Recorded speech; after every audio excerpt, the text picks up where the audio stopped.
So let's just go around the room first, guys. Well, we got probably about 15 minutes before he jumps on. Any issues, any challenges, anything you guys are working on that you guys want to mastermind on, discuss, need some advice, anything with any of your files that you currently got in progress? What can I help you on? Just to kind of get some of that out of the way.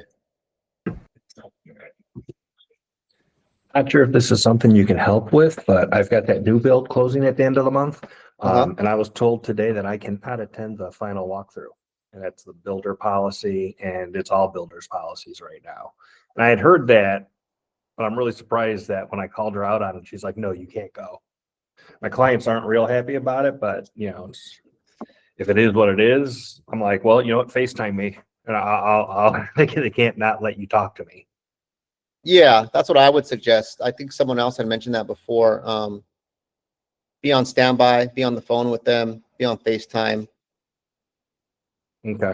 Yeah, so, and just prep them for that, right? Here's maybe even print out like a little cheat sheet. Here's the things you want to look out for. Okay. You know, I mean, the builders, as you work for a builder, right? They do, yeah. They're going to go into a lot of detail about the house, and they're going to explain a lot of things, but they may not point out anything that's wrong. Right. Well, that's just it. I mean, that's why they don't want me there. I mean, yeah. You know, but when I worked for a builder, we never, you know, anyone could show up to the final walkthrough. You know, I think this is something new within the past couple of years. Yeah, I've heard that from other people as well. Okay. I don't know why they do that. I mean, if there's nothing to hide and it's... Well, there's always something to hide with builders. Yeah. But I think that's all you can do, right? Is just set the expectations, okay.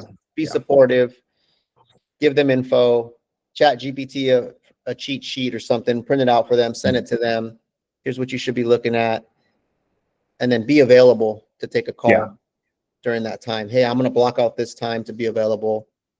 At the end of the day, we want them to know we're supporting them. And, you know, that's a customer service thing. And so that's probably the next best move you can do. Okay, thanks. Yeah. What else we got? Anything else, guys? Any challenges, any issues, any questions, anything we can mastermind before we kick it off? Anything that's at the top of your list? Blanca, you got anything? No, not at the top.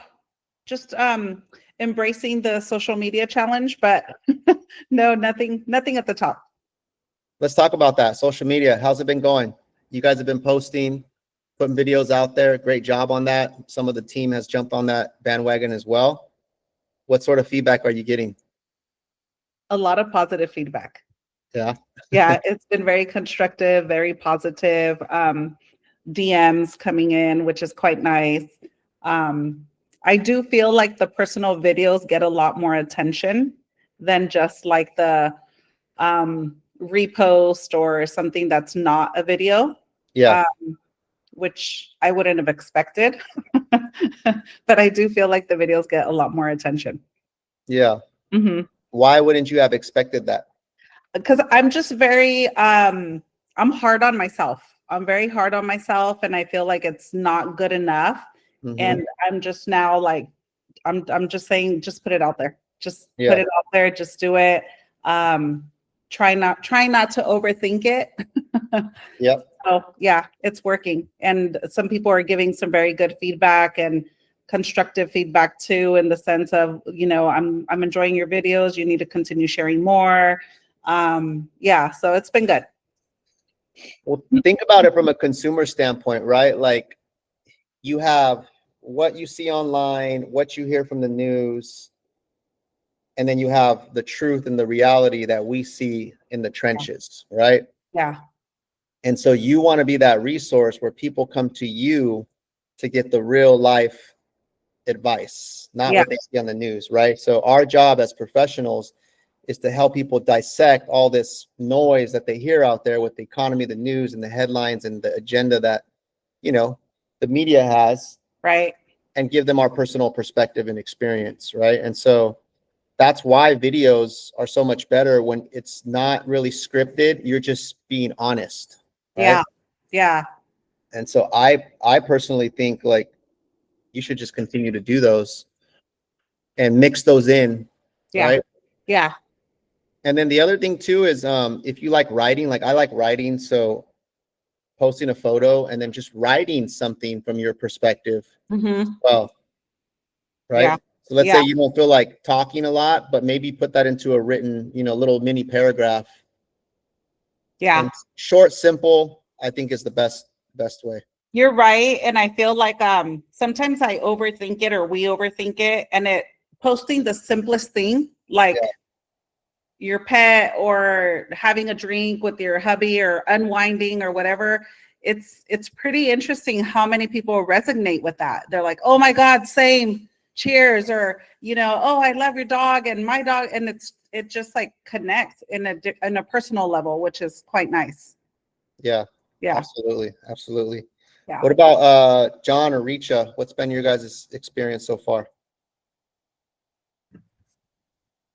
I need to post more real estate and less personal stuff. It's easier for me to post personal stuff because I have a lot of shit going on. Yeah.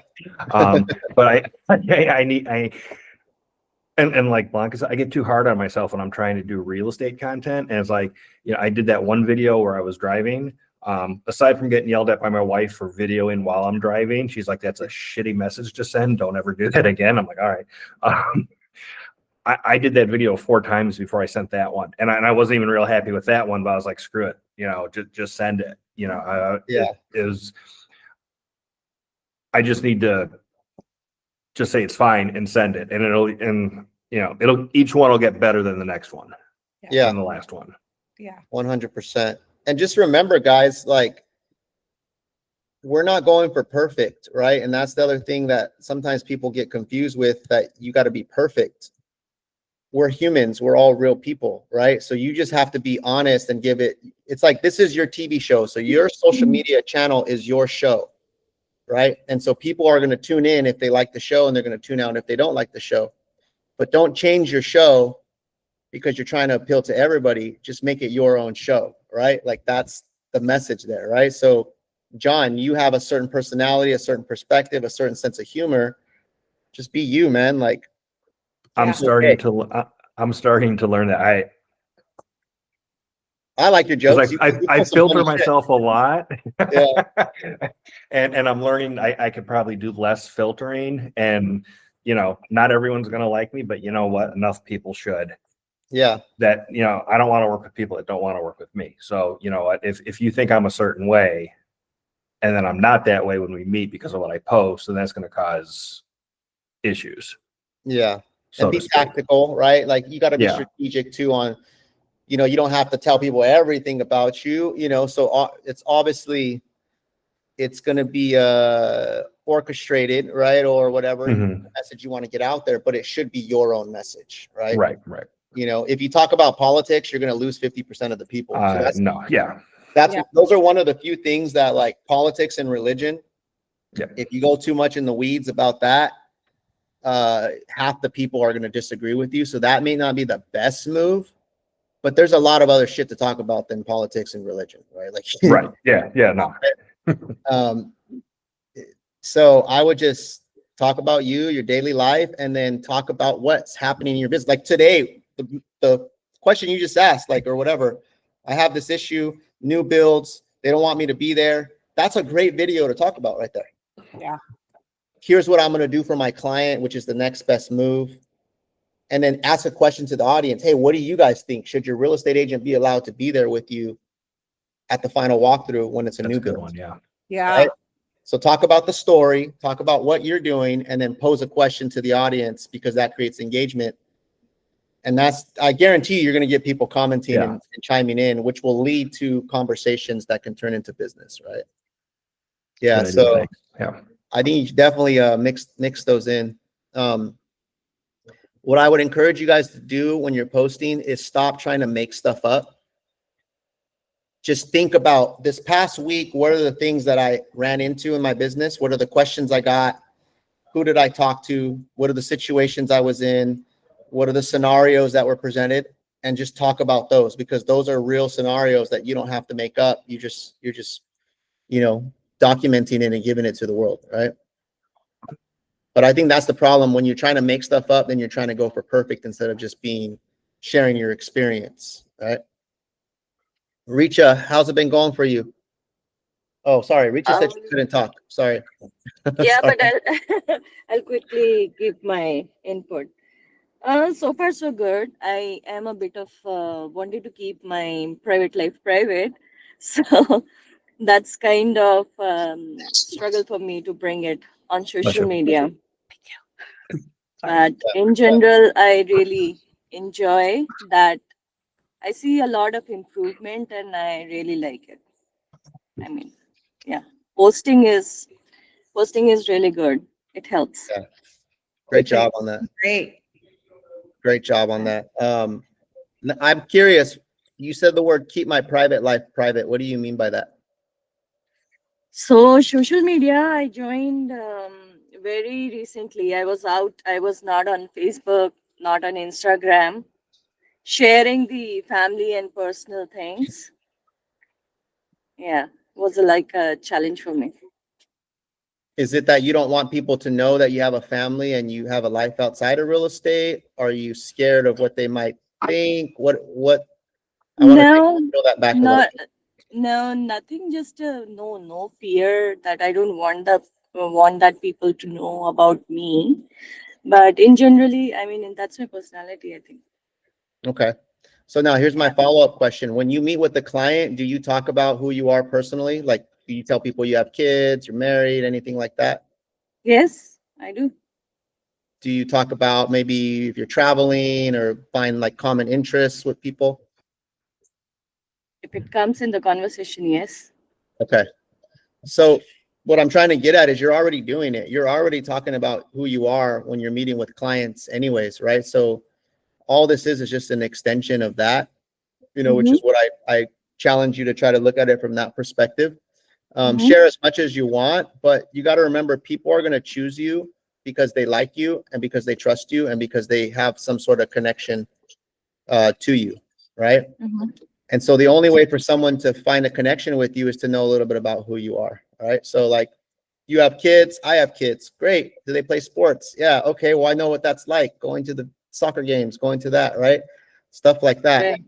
Um, that's how you build trust. That's how you build rapport with people. So just know that when you're putting yourself out there personally, you are just letting people, you're creating a path for people to connect with you, which is going to lead to people, finding credibility in you and eventually wanting to do business when the time is right. Mm-hmm. Okay. So yeah, keep working on it though. I mean, you're doing a great job. I like the videos that you posted and just keep going. Let me see where Thank you. Ariocha's at. Thank you. Yeah. Mark, anything new from you, brother? Mark took off. All right. Robert, I asked Rob to join today.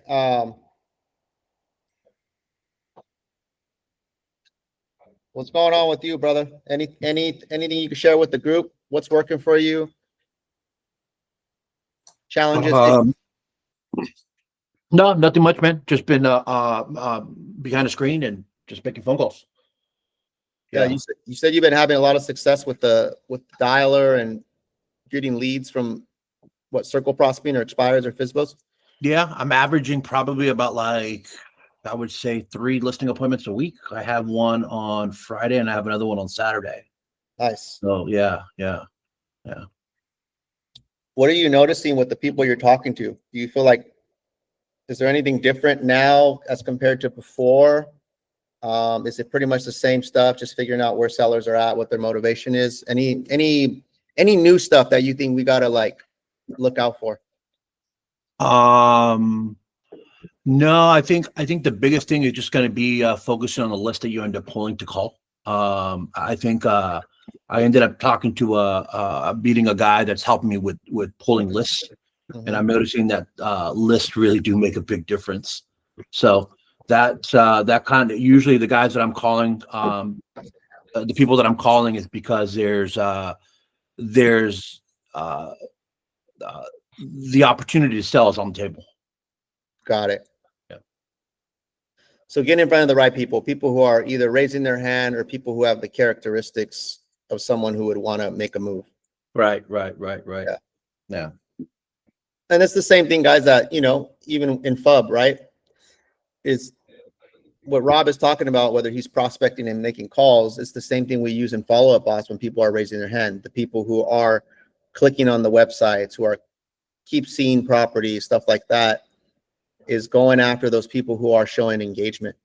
So I think that's one thing we need to be mindful of is we have so many leads, but we got to make sure we're following up with the ones who are showing interest, right? Who are raising our hand, because that's going to be the highest probability of you getting some, a deal or something in contract.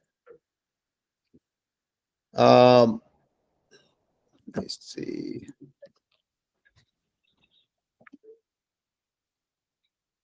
While we are waiting for Ariocha, I did want to incorporate a little bit of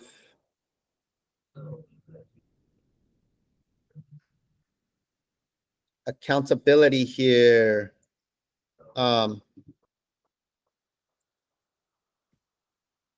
We went over in our meeting kind of standards and stuff like that. And so I want to pull that up really quick. We'll spend just a quick minute on this. You guys remember we went over this document in our meeting? Just kind of like the goals for agent standards, kind of minimum performance standards. So I just want to kind of remind everyone and keep this, in front of us so we have something to shoot for. For full-time agents, calls on a weekly basis, at least 100 calls in follow-up boss. 150 is the goal. And if you want to be a rock star, 200 plus. That's the first line, the first thing that we're looking at, top of funnel. That should hopefully translate to either 2 appointments at a minimum per week, 4 appointments if you're hitting the goal, 6+ appointments if you really want to be a rock star. If you're booking 6 appointments a week, that's a lot of appointments. You're going to have a really good business. Attending the weekly meetings or the trainings, right? At least a minimum of 1 per week. The goal is 2, Rockstars 2. We only have 2 meetings a week, right? Sales meeting and our Thursday meeting. And then the goal for deals under contract, 1 every 2 months at a very minimum. 1 per month should be the goal for everybody. Or if you want to be a rock star, 2 deals or more per month, right? So those are kind of the numbers that we're using. Everyone on here is pretty much full-time in real estate on this call right now, right? So, but what trumps everything, right, is the deals under contract, this right here. So we use these numbers at the top, like the minimums for calls, appointments, and all that, as to see your activity. But at the end of the day, if you're getting deals under contract and you're hitting these numbers, that's really what matters at the end of the day. But if you're not getting deals under contract, you're not hitting those numbers, then we got to start looking at the activities. Are you making the calls? Are you meeting with enough people? Are you showing up to trainings and building your skill set? So it's a balance of activity versus skill. So now what I want to do is I want to look at our leaderboard, because you guys are all on a leaderboard for the past week, and just kind of see how you guys compare to these numbers, right?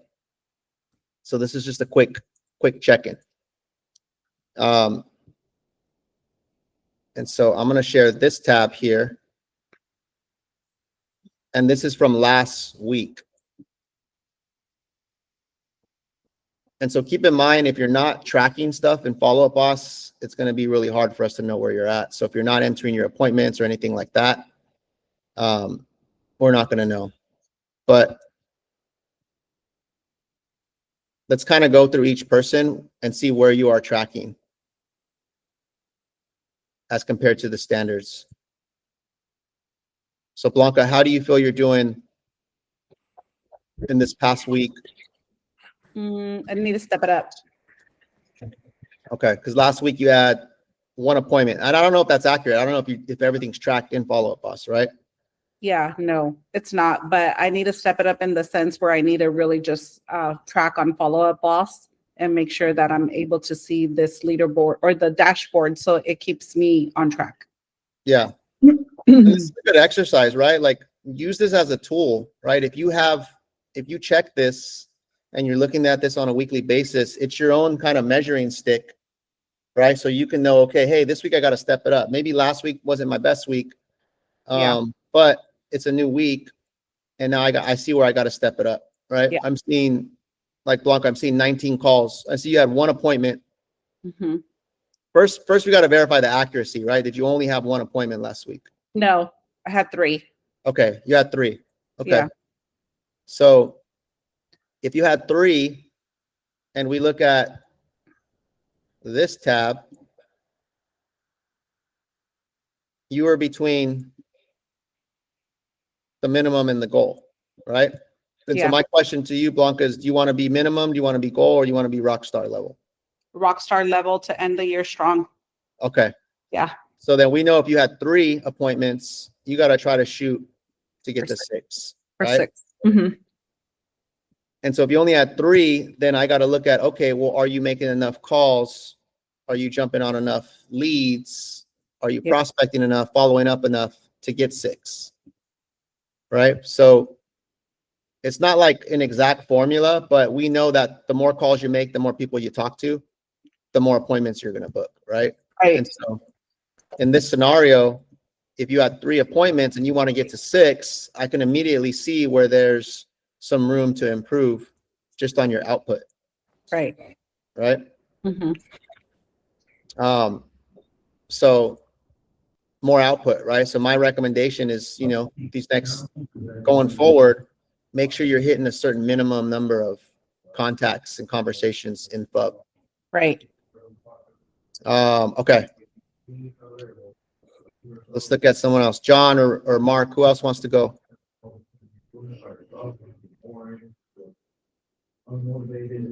I'll go. John, what do we got here? So I'm showing you at 1 appointment. First, is that accurate? Did you only have 1 appointment last week? Not a couple. I have a couple of referrals that I need to put them in FUB. Okay. I've got a couple of referrals from my daughter. One's been pre-qualified. She signed the buyer agreement, so I mean, we're starting to shop. But no, I need to make more calls. I mean, I've got 2 in contract. I have a habit of taking my foot off the gas when you get something under contract, and I got to change my mindset with that. Okay. So how many appointments would you say you had last week? This one only shows 1, but what would you say was the I one had 2 more. I had 2 more on the phone, so I had 3, which isn't really enough. Okay. So you had 3. You had 3 last week. So you're in the same boat as Blanca this past week, right? So then my question now goes back to you, right? Like 3 would put you at, kind of between minimum and goal. Where do you want to be on this spectrum of minimum, goal, or rockstar production? Well, obviously I like to be rockstar, but between goal and rockstar, I need to step the effort up. Okay. So if you want to be between goal and rockstar, that means, you're booking at least 4 to 5 appointments a week. What you got to increase is the calls and the follow-up, right? Yeah. And remember, we have other things that are bringing in opportunity. We have the ISA setting appointments as well. So making sure you're also claiming appointments when they are presented. Make sure you're answering the calls if Zillow leads come in, and then make sure you are doing your own calls and prospecting to book your own appointments as well, right?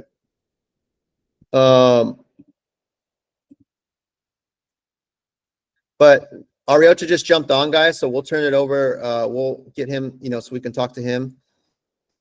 But I want you guys to use this as a tool, right? It's simple, right? We try to make this so simple where it's just like it's just look at your numbers, look at your activity, and then see where you want to be on that spectrum. And if you're not getting the deals that you want, then you got to start tracking, okay, am I doing training? Am I booking appointments? Am I making enough calls or talking to enough people to book the appointments I need to make, right? That's just the bottom line. And then it just becomes a math equation, and you just get to measure every single week, right? So let's use that, guys, to empower ourselves. Ariocha, what's up, brother? I know I kind of hit you up last minute, brother. Jump on this. You driving, man? You safe? Anita's driving. We're just leaving we were at an event with realtors. It was a panel of Andy E. What's the other girl's name? Mary Clark, and it's just top realtors. Nice. Getting their, some insight from them on how they do things, how they, what they implement.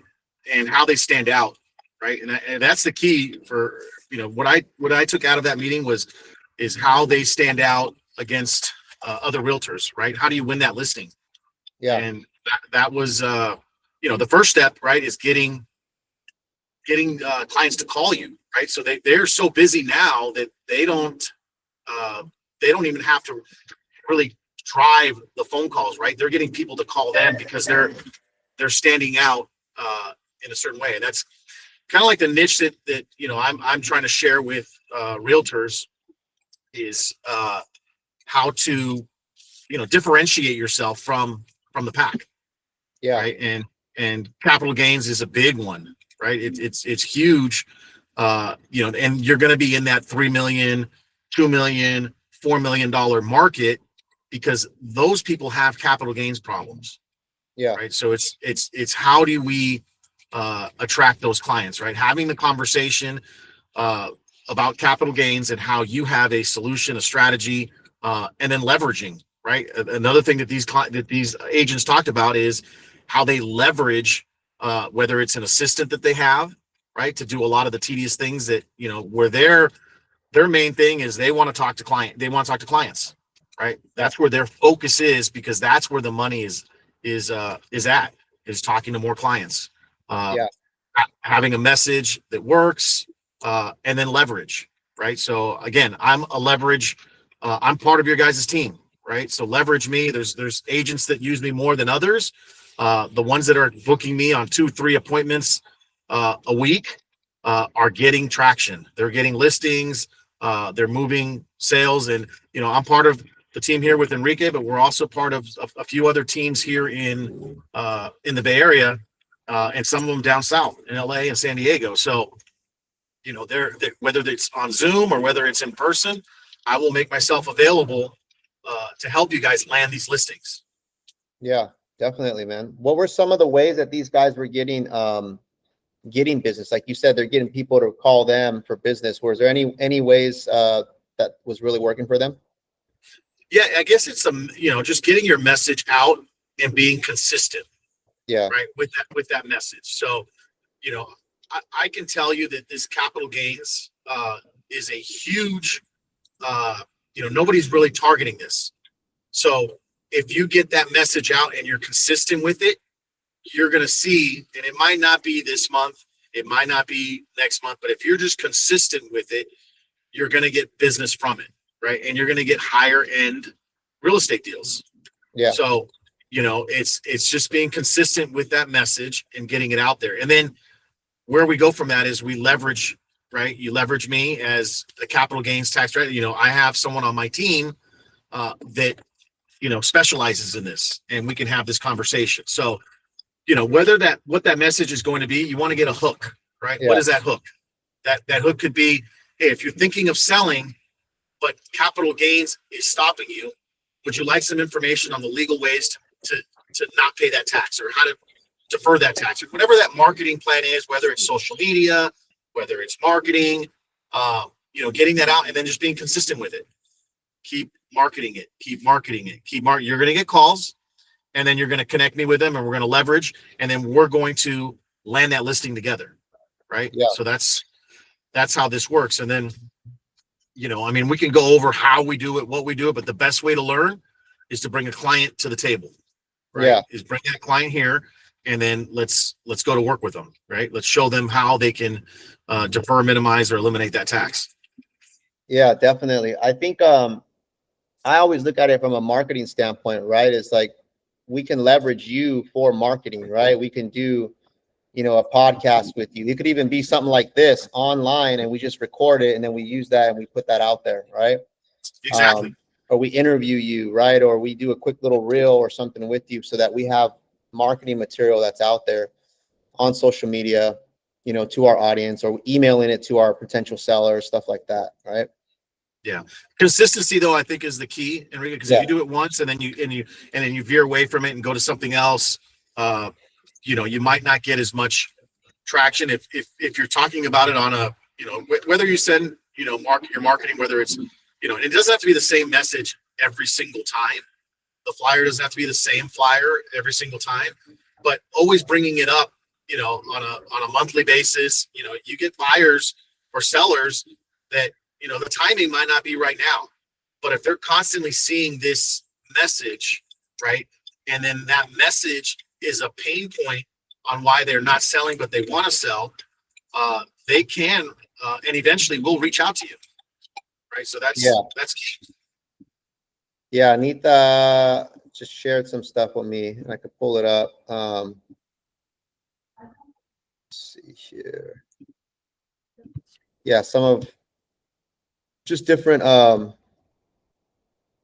them about Lexus 60,000 players.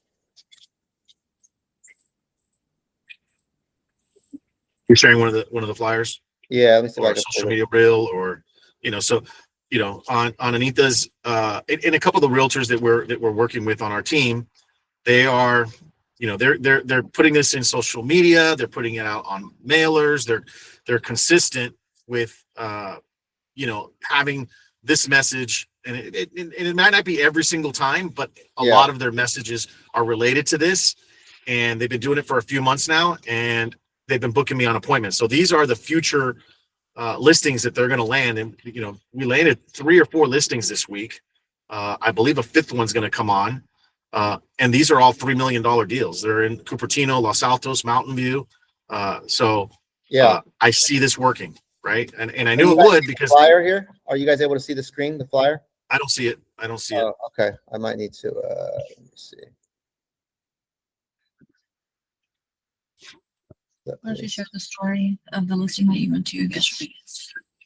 Yeah. So the listing presentation, I went in person yesterday with an agent to give you a little bit, just a story of what this, these people bought their house 50 years ago, bought the house for $27,000. It's in Mountain View. The house is going to sell north of $3 million. They want to buy $1 million out-of-state property because they need it to be ADA compliant. Their house is a 2-story right now. The gentleman's in his 80s, so is his wife. So they wanted to sell. They wanted to sell years ago, and now they finally said, you know what? We'll just pay the $800,000 capital gains tax and move on. And we showed them how they didn't have to do that, and they're elated. They're like, this is awesome. We should have met you earlier. We would have sold this years ago if we knew this, but we just didn't want to have to basically eat away $800,000 of our kids' inheritance by selling it early. Yeah. And now they don't have to. Right? So it's a big win for them. Absolutely. Are you sure? We still can't see the flyer. Yeah, I can share it after, guys. I'll put it in the Slack Okay. channel. But I mean, Anita shared a couple just attachments that you guys can see, different flyers that they're sending out with the different marketing messages. So if any of you guys want to do like direct mail, or if you want to incorporate these into your listing presentations and have like the flyer already in there, how are you guys using these, guys? Is it more direct mail? Is it just having them just different avenues? How are you guys using these flyers? So, if to do less mailers, I think you want to target. So if you can get with your title rep, right, and maybe, or if you have the ability to get the information, makes me focus on self-love, and target clients that have had their real estate for 25 plus years, values of 2.5 million or 2 million and above, and really target it to the people that, hearing this message means more to. So that way you got more of a specific audience that is going to need these solutions, would be the best. Or if you farm a certain neighborhood, right, and you're walking that smaller neighborhood, you can drop off those flyers and that you just be consistent with it. But I think targeting the clients that have been there, that have X amount of equity, if you can get that information, multi-unit complexes, people that have owned a multi-unit property, a 4-plex, a duplex for 30 years plus, right? They're probably tired of being a landlord. They're older. You can get that listing because they want to sell. Why they don't want to, though, is because of the capital gains. But if you show them why, the message that they don't have to pay the capital gains, they're going to be interested in listening to you. And, we're going to try So those are, fourplexes, duplexes. Those are big. People have owned them 30 plus years. Their depreciations ran out. So all the income that they're receiving, they have no write-offs against it. So they're paying a lot in taxes. Somehow that change, and they can get more income now that they need it, than the rental income they're receiving. Got it. You're cutting out a little bit, guys. Was he cutting out for you guys a little bit too? So I was breaking Sorry. up a little bit. So what I was talking about, hopefully you can hear me better, was duplexes or fourplexes, right? If they've had their property 30 years, their depreciation's probably run out. So the income that they're receiving from these rental properties is all being taxed, right? They have nothing to offset that income. So, selling that property and putting in something that's going to generate them more income, if they don't have to pay the taxes, can generate them more than the rent they're receiving. And that's huge. Got it. Now, let me ask you this.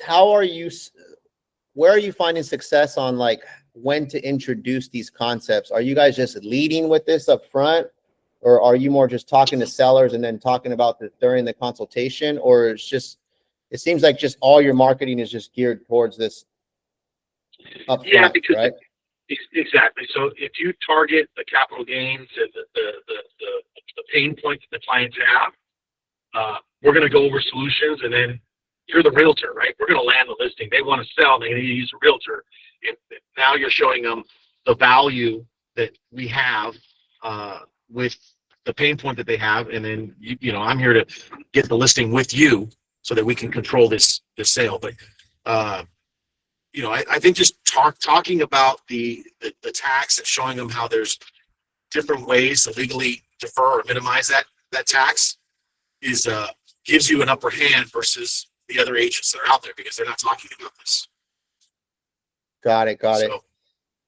Can you give us a high level overview of just how it even works? Because I think a lot of us, we know like deferred capital gains or avoid capital gains, just kind of a high level without going too much in the weeds of what are some of those different options that you're presenting. Yeah, so this is investment property. We have 1031 exchanges.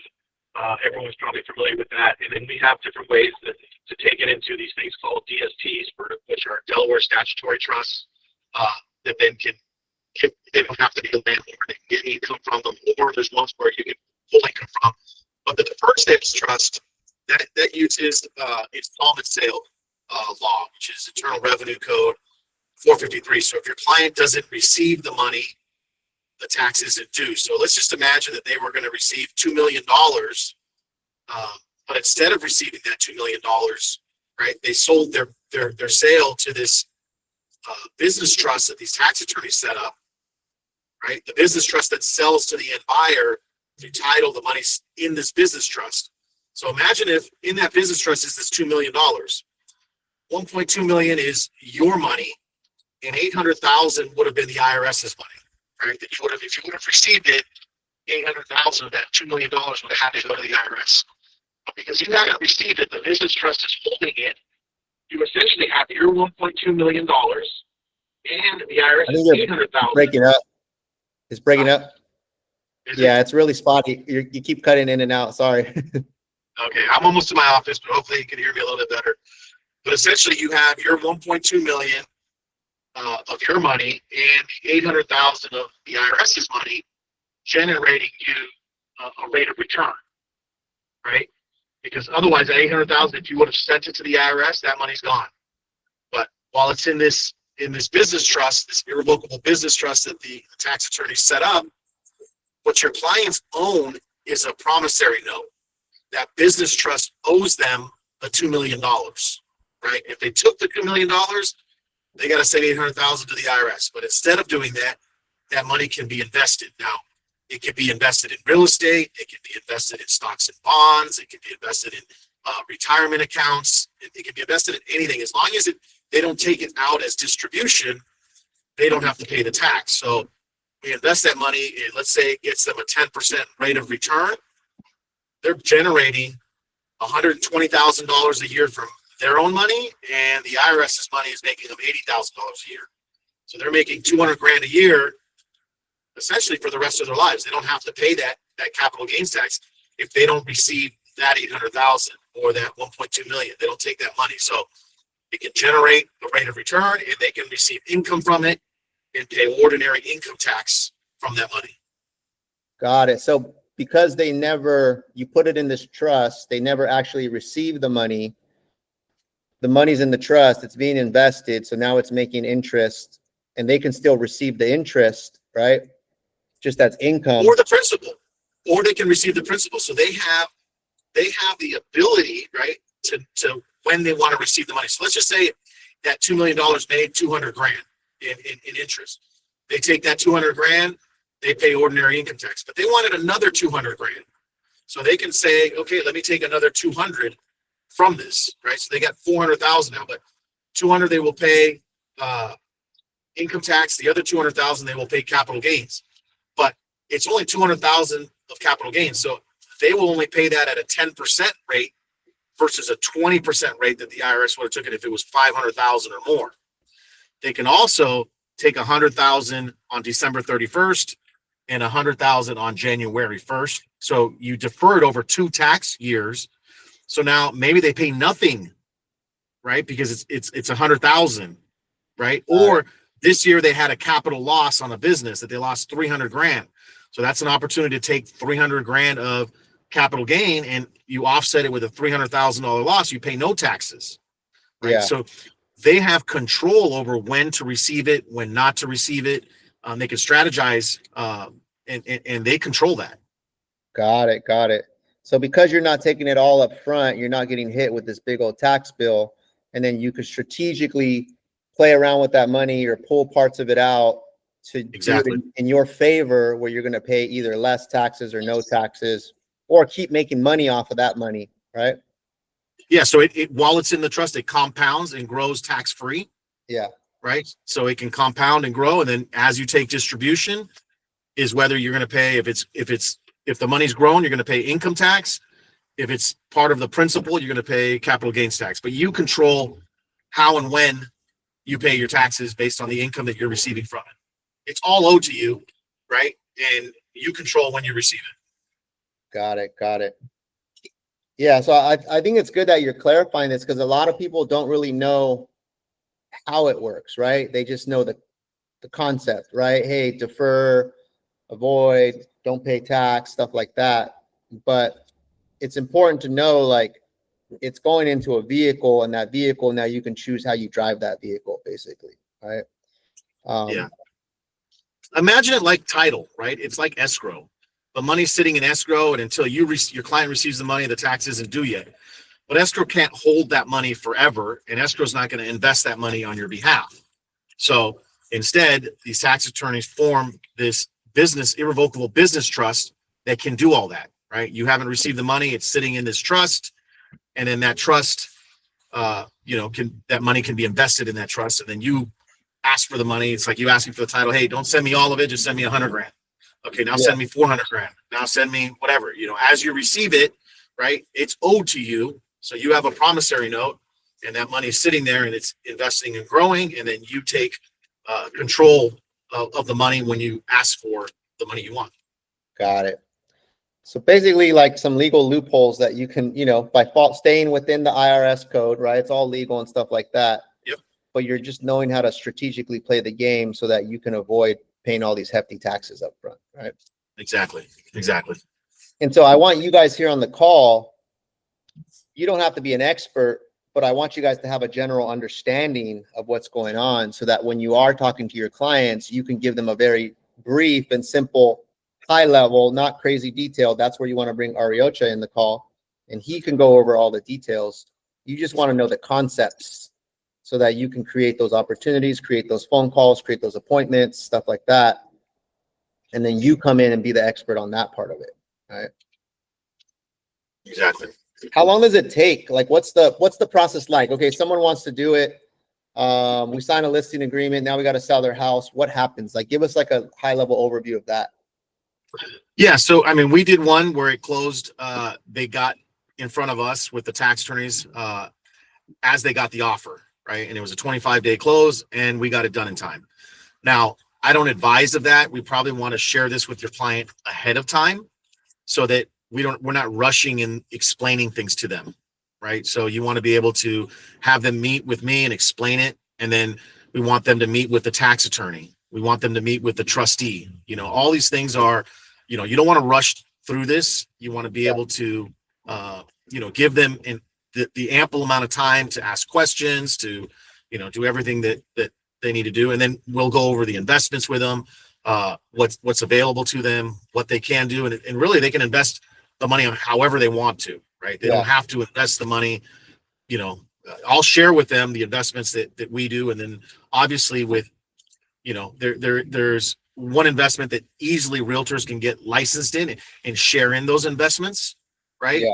And that's with GFI. We ask them, hey, pass this test, and anything we run through that route, we'll split with you guys, and you make 50% of that. So you can double up on your commissions if they invest in that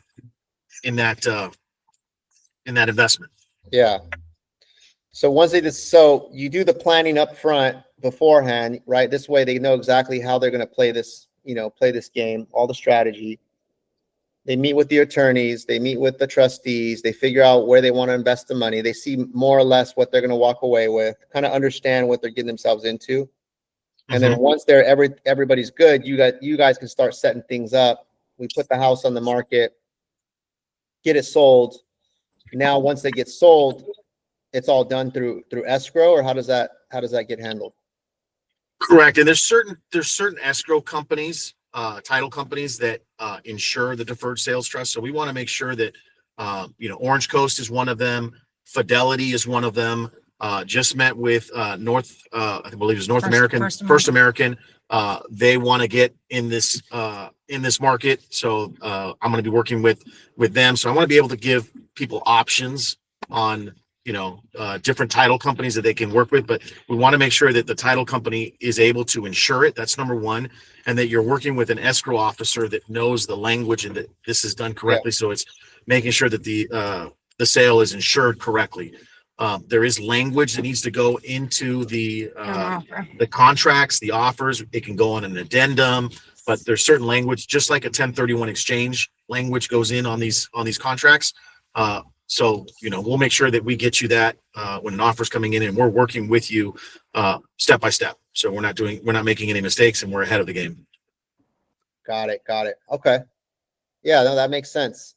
And then talking about the licensing part, that's the other thing, guys, is like, if you guys want to participate in some of these commissions on those deals, right? Let's say your client does want to do this option and they do want to invest their money in one of the products that Ariocha offers, you can now get licensed and you can earn commission on that part of the deal, right? So that's why Jason and I have got licensed with GFI. It's a really simple license, literally studied for a few hours, took the test, and got licensed within, you know, a week or so. And you would have an insurance license. It's a life insurance license for these type of products. And then you don't have to be the one doing. You don't have to do anything. Or you don't do so anything. I had a client. Yeah, I had a client today made you know, it wasn't huge, but it was $15,000. All they did was bring the client to me. I helped their client save a bunch in taxes. And then she got paid 15 grand on top of the commission she made on the real estate. Didn't do anything. Exactly, right? Because basically what's going to happen is kind of like on our team when we have a junior agent and a senior agent. Ariocha is going to be the senior agent on that deal, right? He's going to handle everything, and then you're the co-agent basically on that policy or whatever, right? Yep. And then you get half of the commission that goes to you, right? So now that commission would have been greater had she, you know, and it will, the commission splits will go up higher. So she's on the junior commission split, but had she been a senior, you know, that instead of $15,000, she would have made about 38,000 on that deal. So the splits do get, you know, you do double up on your commission once you elevate your your commission structure. Yeah, absolutely. So right now what we've set up, guys, is Jason and I are licensed. So if we do a deal, it would go through us. Whatever we make, then we would split that with you guys, right? But if you get your license, then now you could just be the one on the deal, and then you're going to earn more commission, right? So you can still get paid through us, but you're going to get paid less. That's just because it's going through us and through our license, basically, right? And so it's a similar structure like we have on our team, where there's, like the team leader and there's people under them. So we would still make something from the company, but you're going to get paid a lot higher of a split when you're the licensed person. And so if you guys want to incorporate this into your business, I definitely think you should get the license and just have this as another tool in your arsenal that you can use when these type of clients and these type of deals come around. The other thing too, Ario, just on a side note, like the life insurance license doesn't only work for this type of deal. Like we had that client, Marianne, right? Let's talk about that one. Yeah. So with that client, we share, I'll share a presentation how we're going to help them sell the property. So we got a listing that's, I think, coming on the market here pretty soon with Enrique. And then I shared, hey, we also help people move their money that it's in IRAs or 401ks. And I showed her how our accounts work. And she says, I like that. So she moved over some money that was stagnant, sitting in an IRA account and a 401k. And we moved that. And, Jason and Enrique got paid on that transaction. Right. So that can be, as we're doing these presentations, I'll offer those strategies to them. And if your clients have 401ks and IRAs, we can help move that money. That gets you guys paid also, right? That could pay you $5,000, $10,000, $20,000, $40,000, right? It's and you're helping your client, move their money into something that's got a guaranteed 0% floor in the market. So they, their retirement funds won't lose money and have market-like gains when the market does well. So very, very good accounts with A+ rated companies like Allianz, Prudential, North American. These are all, you guys have probably seen that commercial that Peyton Manning, the Painting Manning commercial. It's a financial services company with Nationwide, very similar. It's those type of accounts that we're working with. Yeah. So that client was referred by another agent who's in the process of getting licensed and joining our team. Her sister had some policies or some 401ks or something that weren't really doing much. And so she talked to Ariocha. He was going over that. Turns out she had a rental property that was underperforming. She didn't want to own that property anymore. So we now got the listing signed. We just got the keys 2 days ago. So now we're, it's in Modesto. It's not a big listing. It's probably like 450, 500,000. There's some tenants we had to help her get out, but we're now starting the renovations on that, and it'll be on the market in a few weeks. But we got the rollovers, right? Rolled over her, into those products, got paid a couple $1,000 on that. We got the listing now that we're working on, going to get paid commissions on that. And then once she sells that house, she's taking all that money and putting it into some other investments with Ariocha, and then we're going to get paid on that as well, right? So from that, just one conversation ends up turning into, 3 different opportunities to get paid, which we would have had 0 probably, right? Like the reason she was enticed to do all of this was because once she saw the numbers and how it would perform, then she's like, let's just do it all. You know what I mean? And so that just goes to show, guys, like these opportunities are out there. We're already talking to clients. We're already meeting with them. We're already talking about their house, their equity, what they're doing. But now we have other places that we can point them to, which is a win-win for the client and for us as well, right? And so that's a really good story. And that's a small one too. You know what I mean? Like there's a small one. It's a small one, right? Like there's a lot bigger deals out there, you know what I mean, in our area here. Yeah. So Asif on our team, guys, he just got licensed, and I know we were getting him set up with GFI. There's a couple people on our team who are already in the process of getting that license. Yeah. Yeah. And Asif, he joins we do a Wednesday training at 12 o'clock on our GFI site. And, if you guys are affiliated with GFI, I welcome you to come out to those trainings. We talk about strategies. It's an open forum. There's probably about 30 realtors that are on there from different companies. And we talk about, the marketing. We talk about the deferred sales trust. We talk about, next week we're going to have a title rep on there talking about different marketing that you can do, how their farm systems work and all that. So, it'd be good if you want to be on that. reach out to me, email me who wants to be on. I'll send you the link so that you guys can be on. It's at 12 o'clock on Wednesdays. Yeah. I think what I want to close with, and we got like 2 minutes left, but as we want to, because this group right here, there's only a handful of us on this group. It's more a smaller group. These are more of our guys who are on our team who are producing at a decent level that I'm personally coaching. What we got to think about, guys, is as we want to grow our business, we have to increase the overall value, and we have to paint a picture of how we can help people with their whole entire financial picture, not just I'm just a realtor, right? Like everybody out there that has a real estate license is playing the I'm just a realtor game, right? Do you want to buy? Do you want to sell? But how do you separate yourself from the pack is by elevating, what you can offer, right? So it's also part of the marketing, right? When you're talking about these bigger, higher level concepts, you're going to attract bigger business, right?